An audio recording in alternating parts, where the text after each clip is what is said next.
میں سردار وہ یتیم کیسے بیعت کر لوں؟ میں چچا وہ بھتیجا کیسے بیعت کر لوں؟ اس نے بیعت کرنے سے انکار کر دیا اور نبی معظم صلی اللہ علیہ وسلم کی جناب سے اس ابا الحکم نے ابو جہل کا خطاب پا لیا۔ میں بات واضح کر سکا جی؟ یہ ابا الحکم سے ابو جہل کا جو اس نے سفر کیا ہے کس بنیاد پر کیا ہے؟ سوائے اس کے غرور اور تکبر کے کوئی اور چیز ایسی ہے جس نے اسے ابو جہل بنا دیا؟ جو اپنے علم کے غرور میں مبتلا ہوتے ہیں لوگوں، وہ تو وقت کے ابو جہل ہوتے ہیں۔ اور پھر دیکھیے یہ غرور اور تکبر کیا رنگ دکھاتا ہے۔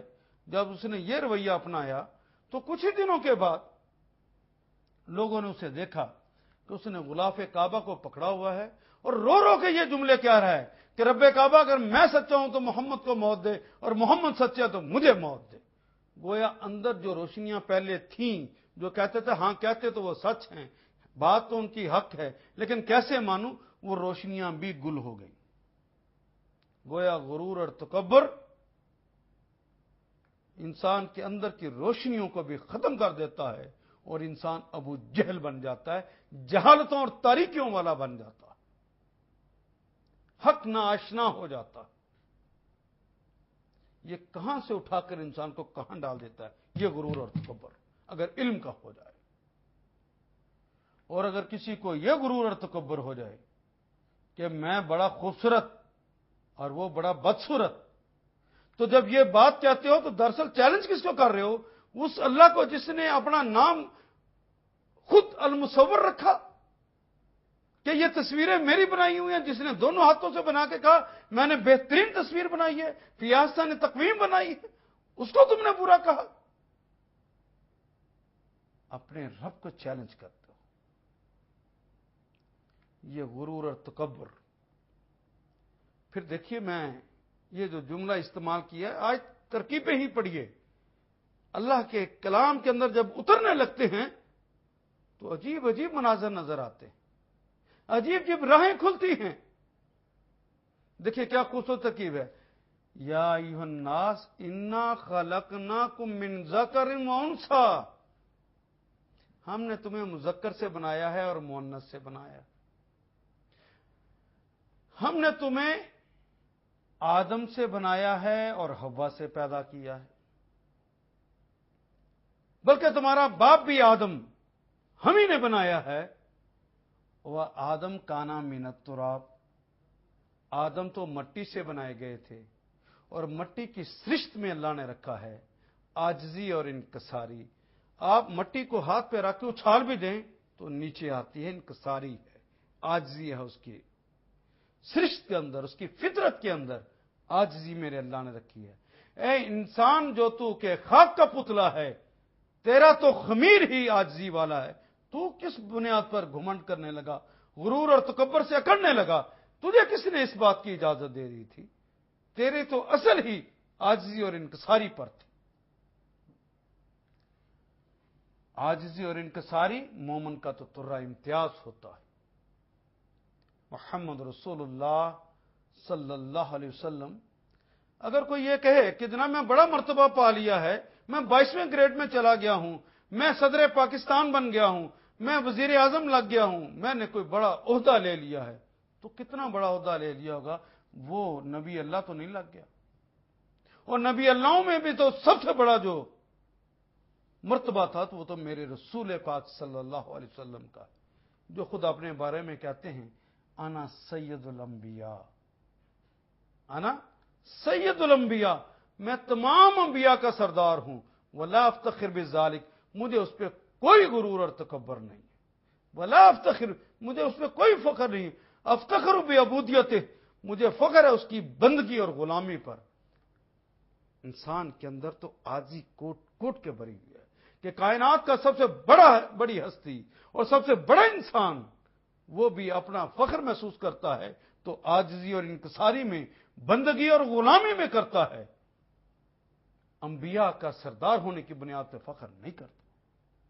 اور مجھے 22واں گریڈ مل جائے تو میں اکڑ جاتا ہوں، میری گفتگو کا انداز بدل جاتا ہے، مجھے 4 ٹکے مل جائیں میں انسانوں کو حقیر سمجھنے لگتا ہوں، مجھے اقتدار مل جائے تو لوگوں کو کچلنا چاہتا ہوں، اور اپنے علاوہ میں کسی کو کوئی اہمیت نہیں دیتا، اس لیے کہ غرور اور تکبر میں مبتلا ہو گیا۔ اللہ میاں نے یہ جملہ استعمال کر کے من ذکر و انثی ایک بڑی زبردست بات کہی ہے۔ اے انسان جو غرور اور تکبر میں ڈوبے ہوئے ہو، کبھی غور کیا کہ تم کس مادے سے پیدا کیے گئے ہو؟ من ذکر و انثی، وہ جو باپ کی ریڑھ کی ہڈی سے نکلا ہے مادہ، وہ گندے پانی کا ایک قطرہ جس سے تم پیدا کیے گئے، وہ تو اتنا پلید ہے کہ تمہارے کپڑوں پہ پڑ جائے تو تم کپڑے دھو ڈالتے ہو کہ میرے کپڑے پلید ہو گئے۔ ان پانی کے گندے پانی کے قطروں میں سے ایک قطرے کے اندر جو کروڑوں کروموسوم ہیں، ان میں سے ایک کی بنیاد پر پیدا کیے گئے ہو۔ ایک قطرے کے اندر بھی کروڑوں کروموسوم ہوتے ہیں، اس میں کروڑوں تمہارے جیسے بن سکتے تھے، لیکن ان میں سے اللہ نے ایک کو اجازت دی ہے، وہ مرد اور عورت سے مل کر جو بنا تھا اس میں سے ایک کو اجازت دی کہ وہ ایک انسان بن جائے۔ یہ تو تمہاری سے چھوٹے سے کیڑوں کے اندر سے ایک چھوٹے سے کیڑے کی تمہاری وجہ پیدائش ہے، اور وجہ پیدائش کا وہ پانی، وہ گندا وہ پلیت پانی تمہارے کپڑوں میں پڑ جائے تو میں نے عرض کیا تم دھو ڈالتے ہو، تم زیادہ دیر اپنے کپڑوں پہ بھی نہیں برداشت کرتے۔ وہ گندے پانی کا قطرہ تمہاری وجہ پیدائش ہے، کس بھرتے پہ کرتے ہو؟ ہے کوئی اکڑنے والی بات؟ ہے کوئی غرور والی بات؟ کس بنیاد پہ تکبر کر بیٹھا انسان؟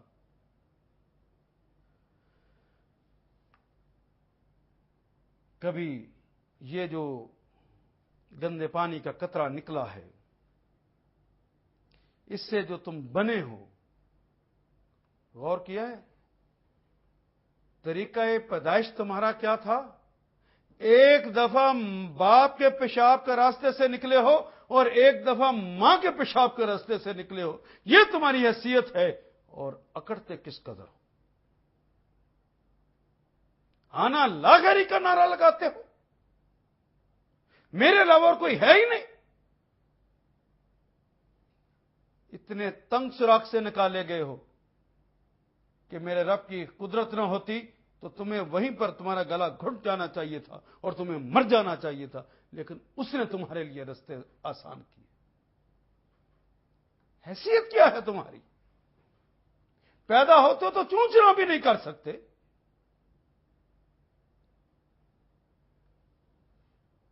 ہاں، کوئی آدمی، میں نے عرض کیا تھا کہ اس فیکٹری کے اندر وہ مشین مختلف ہو تو کوئی غرور تکبر ہو سکتا ہے، کوئی چیز بڑھیا اور کوئی چیز گھٹیا ہو سکتی ہے۔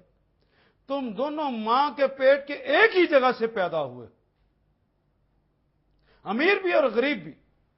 ایسا نہیں ہے کہ امیر تو کہیں اور سے پیدا ہو اور غریب کہیں اور سے پیدا ہو۔ یہ ہندوؤں کے نظریے کی طرح کوئی پاؤں سے پیدا ہوا ہے، کوئی منہ سے پیدا ہوا ہے، کوئی سر سے پیدا ہوا ہے، نہیں۔ میرے اللہ نے بتا دیا ہے کہ تم سب، اور تم جانتے ہو ایک ہی طریقہ پیدائش ہے سب کا، امیر کا بھی اور غریب کا بھی۔ کس بھرتے پہ کرتے؟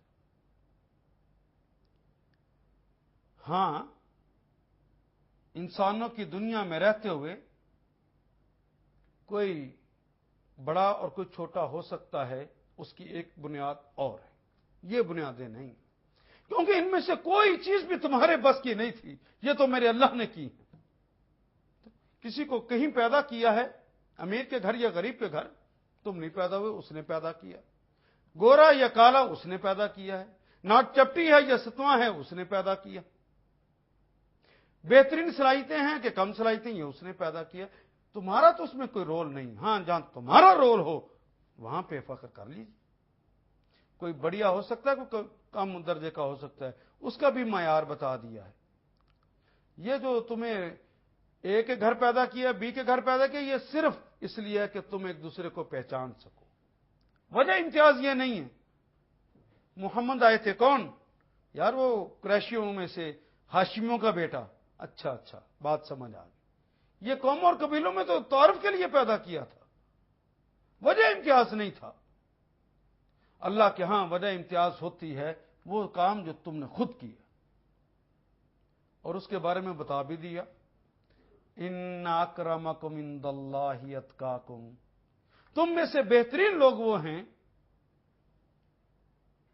ان اکرمکم، تم میں سے سب سے زیادہ عزت والے ہیں وہ ہیں، تم میں سے سب سے زیادہ وقار والے وہ لوگ ہیں، عند اللہ، اللہ کے نزدیک، اتقاکم، جو تم میں سے سب سے زیادہ تقوی والے۔ اور اس بات کو جس طرح آپ نے میتھمیٹک میں پڑھی ہے نا، ڈائریکٹ ایکویشنز، بالکل اسی طرح دیکھیے، جتنے اللہ نے آپ کو تقوی عطا کیا اور آپ نے تقوی کی روش کو اپنایا ہے، اللہ نے اتنی ہی عزت دنیا میں دے دی ہے، اور جتنا کم تقوی اپنایا ہے انسان نے، اللہ نے اس انسان کو عزت بھی کم دی ہے، اور جس نے تقوی نہیں اپنایا، دیکھ لیجئے دنیا میں عزت بھی نہیں ملی۔ پوری دنیا میں مسلمانوں کے حوالے سے اجتماعی طور پر اگر غور کریں تو کہیں پر عزت ملتی ہے؟ حالانکہ قرآن حکیم کی بات تو غلط نہیں ہو سکتی۔ قرآن حکیم کہتا ہے العزت للہ ورسولہ وللمؤمنین، عزت اللہ، اس کے رسول اور مومنین کے لیے ہے۔ کہاں ہیں وہ مومن جن کو عزت ملی ہوئی ہے؟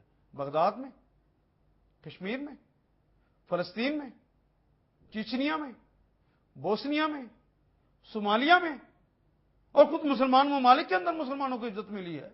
وانا میں کس جگہ عزت مل گئی ہے مسلمانوں کو؟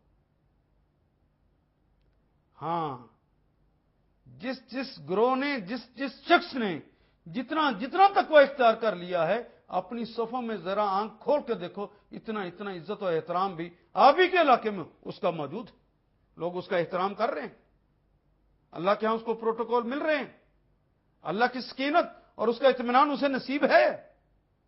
یہ دنیا کے اندر بھی ہوگا اور آخرت کے اندر بھی ہوگا۔ اللہ کہتے ہیں کہ تم سمجھ رکھا ہے کہ دونوں کو ہم ایک برابر سمجھیں گے؟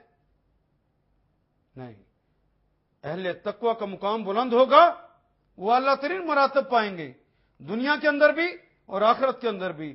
دنیا کے اندر بھی کہا ہے کہ ولو ان اہل القری، اگر بستی کے لوگ تقوی اختیار کر لیتے، لفتحنا، تو یقیناً زمین اور آسمان اپنے دروازے برکتوں کے لیے ان کے لیے کھول دیتا، آسمان ان پہ ہن برساتا اور زمین ان کے لیے سونا اگلتی۔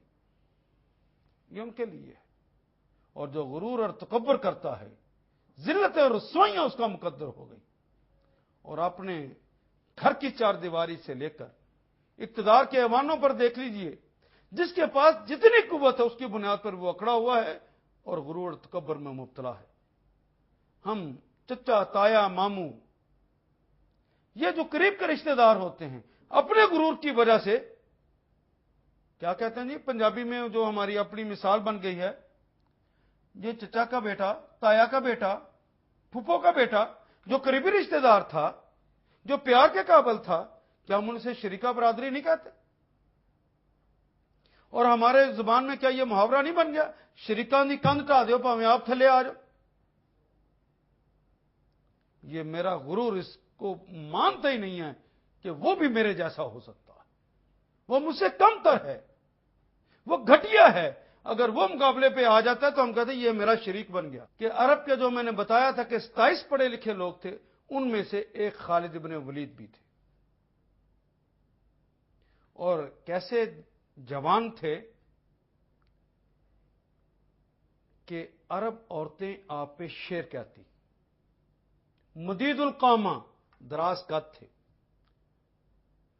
عریض العنقبین، چوڑے شانوں والے تھے، اشہل عینین، سیاہ اور بڑی آنکھوں والے تھے، بڑے خوبصورت انسان، جوان رانا جسے کہنا چاہیے، ایسے انسان،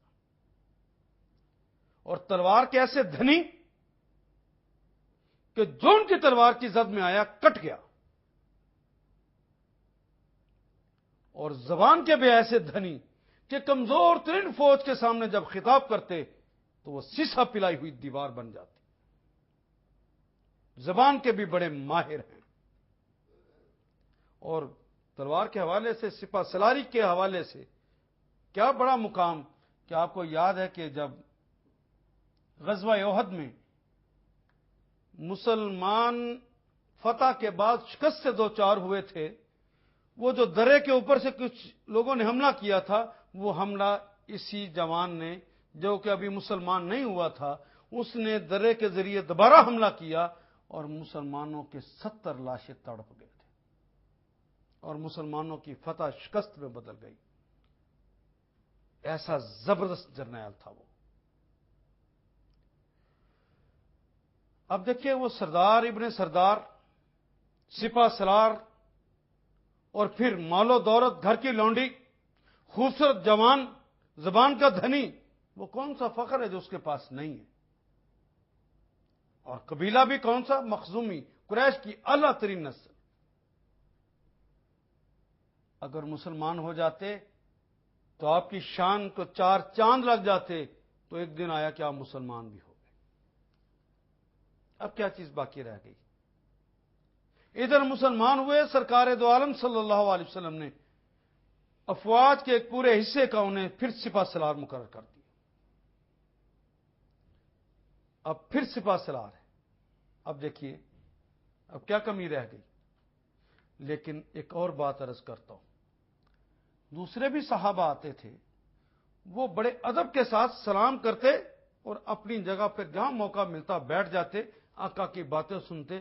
لیکن یہ جوان رانہ جب آتا تو اس کے آنے کا بھی انداز عجیب اور محمد رسول اللہ کا استقبال کا بھی انداز مختلف۔ جب بھی آتے کہتے السلام علیکم یا نبی اللہ والذین معک، آ کے خاص انداز میں جب سلام کرتے تو نبی صلی اللہ علیہ وسلم کا چہرہ مبارک بشاشت سے کھل جاتا۔ آپ کہتے اہلا و سہلا و مرحبا، اہلا و سہلا و مرحبا، تفضل تفضل، اسے قریب بلا لیتے۔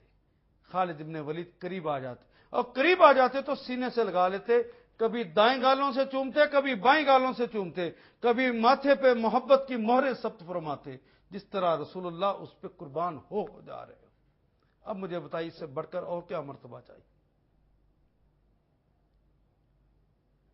کسی کو نشان حیدر مل جائے، بہت بڑی کامیابی سمجھی گئی ہے۔ یہ اتنی بڑی کامیابی کہ ابھی تک کسی زندہ کو نہیں دیا گیا۔ لیکن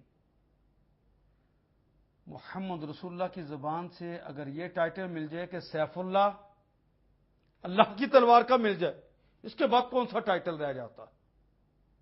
سب سے بڑا ٹائٹل بھی نصیب ہو گیا، سیف اللہ کا خطاب بھی مل گیا، محمد رسول اللہ کا پیار بھی مل گیا۔ فخر اور غرور کے لیے جتنی چیزیں ہو سکتی تھیں وہ ساری کی ساری موجود ہے۔ دینداری کا اعلیٰ مقام بھی موجود ہے، علم کا اعلیٰ مقام بھی موجود ہے، اقتدار بھی موجود ہے، سپہ سلاریاں بھی موجود ہیں، صلاحیتیں بھی موجود ہیں، اور خاندان بھی پیچھے موجود ہے، اور دولت بھی موجود ہے۔ یہ غرور کرتے تو ایک بات سمجھ آتی، لیکن اپنی بات کو سمجھانے کے لیے اس موقع پہ میں ایک اور ہستی کا بھی تعارف کراتا ہوں۔ حضرت بلال بن رباح رضی اللہ تعالی عنہ، جن کو آپ بلال حبشی کے نام سے جانتے ہیں۔ بلال بن رباح رضی اللہ تعالی عنہ، آپ غلام ابن غلام ابن غلام ابن غلام، ایک لونڈی کے بچے۔ آپ خالد ابن ولید کے حوالے سے ذرا دیکھیے، وہ سردار ابن سردار ابن سردار، یہ غلام ابن غلام ابن غلام۔ وہ سونے کا چمچ لے کر پیدا ہوئے، یہ غلامی لے کر پیدا ہوئے۔ گھر میں بھوک افلاس۔ وہ جوان رانہ کہ عورتیں شیر کے ہیں، یہ سیاہ کالی رنگت کے، موٹے ہونٹ ہیں، اور حبشی نسل ہیں، عرب بھی نہیں، حبشی نسل، یہاں کے رہنے والے بھی نہیں، پردیسی۔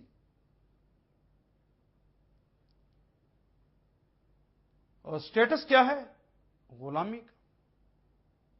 اور جب یہ ایمان لائے ہیں، 17 سال صرف عمر ہے، 17 سال کا ایک لڑکا، اور ادھر جوان مکمل مرد آدمی، تجربہ کار آدمی، اور یہ ایک لڑکا جو 17 سال کا ہے۔ وہ سپہ سالار اعلیٰ ہیں اس موقع پہ، اور آج یہ سپاہی ہیں اسی فوج کے جس کے وہ سپہ سالار ہیں۔ ایک دن کوئی کام کہا ہوگا، اس کام کو نہ کر سکے تو بلال بن رباح زبان کے اعتبار سے بھی دیکھیے، آپ کی زبان چونکہ بربری ہے، اصل زبان عربی سیکھی ہے غلامی میں، اس کو دوبارہ بول بھی نہیں سکتے صحیح طرح، حتیٰ کہ شین کا کلمہ ان کی زبان پہ ہی نہیں آتا، وہ سین کہتے ہیں، وہ اشہدو کی بجائے اسہدو کہتے ہیں، زبان بھی نہیں، اور وہ زبان کے آج ان کی حیثیت ایک سپاہی کی ہے۔ سپاہی کو کوئی کام کہا، سپہ سالار اعلی اس پہ ناراض ہوئے، کام نہ ہو سکا ہوگا یا غلط ہو گیا کسی بنیاد پر، غصے میں آئے تو منہ سے یہ جملہ نکل گیا، اور موٹے اونٹوں والے کالے سیاہ لونڈے کے بچے۔ یہ سننا تھا کہ لونڈی کا بچہ، سیاہ رنگت والا، موٹے اونٹوں والا،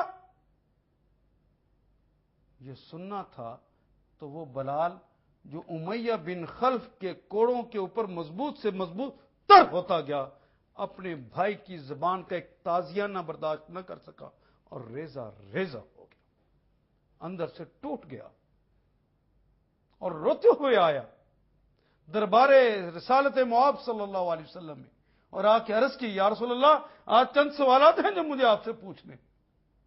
پوچھو، کیا بات ہے؟ یا رسول اللہ، میں یہ آپ سے پوچھنے کے لیے آیا ہوں کہ یہ جو میری کالی رنگت ہے میں نے بنائی ہے یا میرے اللہ نے بنائی ہے؟ بلال، تیرے اللہ نے بنائی ہے۔ یہ جو میرے ہونٹ موٹے موٹے ہیں، یہ موٹے ہونٹ میرے اللہ نے بنائے ہیں یا میں نے خود بنائے؟ کیفیت عجیب ہوتی جا رہی ہے، برداشت نہیں ہو رہا، لیکن آقا کے سامنے بات کرتے ہوئے روتے ہوئے کہتے ہیں کہ یا رسول اللہ، میں آج آپ سے یہ پوچھنے کے لیے آیا ہوں، اگر لونڈی کے گھر میں پیدا ہوا ہوں، کسی سردار کے گھر پیدا نہیں ہوا، تو یہ مجھے میرے اللہ نے پیدا کیا ہے یا میں نے خود پیدا ہوا؟ بتائیے مجھے کیا ہو گیا بلال؟ ظاہر ہے کہ تیرے اللہ ہی نے پیدا کیا ہے ایسا۔ تو اگر یہ نقص کی بات ہے، اگر یہ عیب کی بات ہے، یہ تانا دینے کے قابل بات تھی، تو میرے بھائی خالد ابن ولید کو کہیے جا کے اپنے اللہ کو تانے دے، میرا کیوں جی چلاتا ہے؟ مجھے کیوں کہتا ہے موٹے اونٹوں والے؟ مجھے کیوں کہتا ہے کالی رنگت والے؟